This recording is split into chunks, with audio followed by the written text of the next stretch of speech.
नमस्कार। आजकल आप सभी ने एक मुद्दे के बारे में तो जरूर सुना होगा और वो है अखंड भारत। सोशल मीडिया से लेकर न्यूज़ डिबेट तक, धर्म सभाओं से लेकर राजनीतिक भाषणों तक, सब जगह बस एक ही बात सुनने को मिल रही है, अखंड भारत। यहाँ तक कि हमारी सरकार ने नई पार्लियामेंट में अखंड भारत का मानचित्र भी लगा दिया है। लेकिन क्या आपको पता है आखिरकार इसे अखंड भारत क्यों कहा जाता है और इसकी आज की ग्राउंड रियलिटी क्या है? तो आइए जानते हैं इस वीडियो में अखंड भारत के बारे में कुछ सच और आज की ग्राउंड रियलिटी। हिंदू धर्म के अनुसार पृथ्वी पर के सबसे पहले मनुष्य एवं राजा थे मनु राजा जब इस धरती पर शासन कर रहे थे तब इस धरती पर 7 द्वीप मौजूद थे, जिसमें से सबसे बड़ा व सबसे ज्यादा आबादी वाला द्वीप था जम्बू। इसीलिए मनु राजा ने अपना पूरा शासन जम्बू द्वीप पर रह के चलाया। उनके बाद उनके पुत्र हुए प्रियव्रत, जिन्होंने पूरी धरती का शासन संभाला।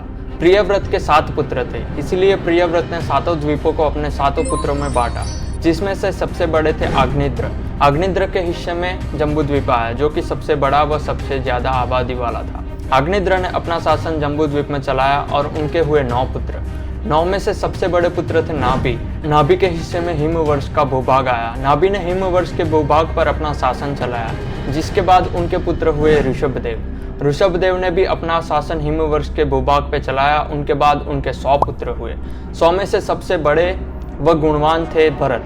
भरत ज्येष्ठ व गुणवान होने के कारण ऋषभदेव ने अपना पूरा शासन भरत को सौंपा। इसी वजह से उस क्षेत्र का नाम भारतवर्ष पड़ा। उस समय के भारतवर्ष का क्षेत्र पश्चिम में हिंदू कुश की पहाड़ियों से लेके पूर्व में बर्मा एवं इंडोनेशिया तक का था और उत्तर में हिमालय के पर्वत से लेके दक्षिण में श्रीलंका तक फैला हुआ था।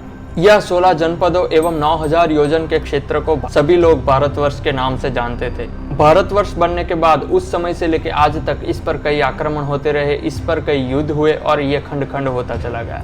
लेकिन सिर्फ 200 साल पहले अगर हम देखें तो यह भारतवर्ष का महत्तम हिस्सा भारत के पास ही था।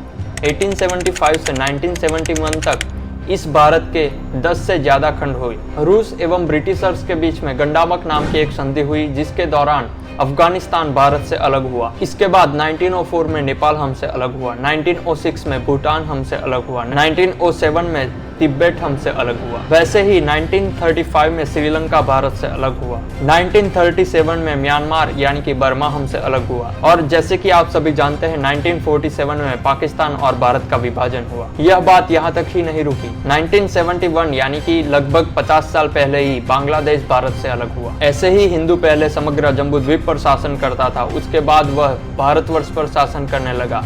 उसके बाद वह भारतवर्ष से कम होकर आर्यव्रत बना और आज हम यहाँ खड़े हैं कि हमारे पास सिर्फ भारत ही बचा है। आज हम सभी लोग अखंड भारत की बात कर रहे हैं, लेकिन आज के भारत की सच्चाई क्या है वो हमें सबसे पहले जाननी चाहिए। आप सभी को जानकर हैरानी होगी कि यह विभाजन का सिलसिला अभी भी रुका नहीं है।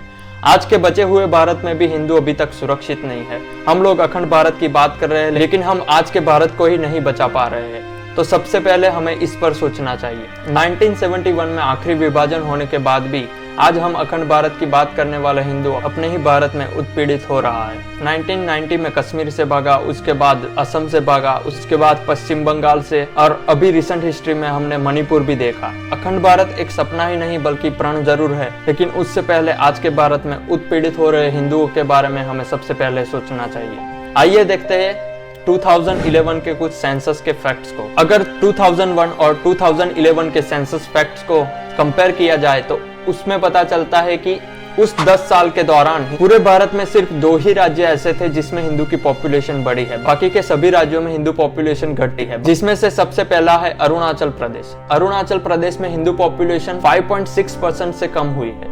मणिपुर में हिंदू पॉपुलेशन 4.6% कम हुई है। असम में हिंदू पॉपुलेशन 3.4% कम हुई है। सिक्किम व त्रिपुरा में हिंदू पॉपुलेशन 3.2 एवं 2.2% कम हुई है। ऐसे ही सभी राज्यों में हिंदू की पॉपुलेशन घटती ही जा रही है। ये तो हो गए भारत के मुख्य राज्य जहां हिंदू की पॉपुलेशन कम हुई है, लेकिन पूरे भारत की बात करें तब भी पूरे भारत में करीब करीब 1% से हिंदू की पॉपुलेशन कम हुई है। पूरे भारत में सिर्फ पंजाब और नागालैंड ही ऐसे राज्य थे जिसमें पंजाब में 1.6% एवं नागालैंड में 1.1% पॉपुलेशन हिंदू की बढ़ी है। तो क्या इस सच्चाई से हम अखंड भारत के संकल्प को पूरा कर पाएंगे?